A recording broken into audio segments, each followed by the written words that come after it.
entrepreneurship. We're here to get some advice, and we're here to collect some skills and get some connections from people. I'm here to learn how to, improve my resume, improve my speaking skills, network, communicate, get to know more about the city, what it has to offer.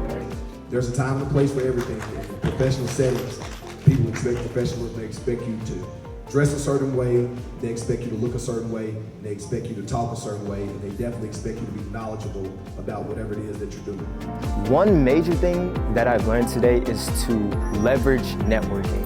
Networking is not only important for our generation because it helps build those connections that we may need later in life, but it also helps us get a better sense of the people around us, our community, and how to be strong-minded community leaders, because when we network, we not only have these connections, but they allow us to build and grow ourselves.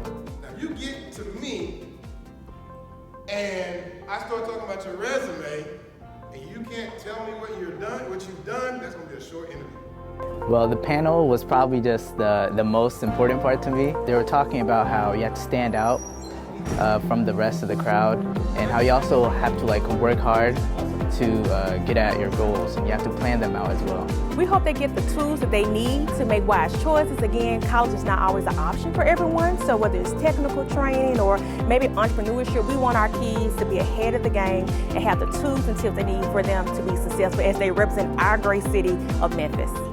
But you gotta be willing to separate and change your community now.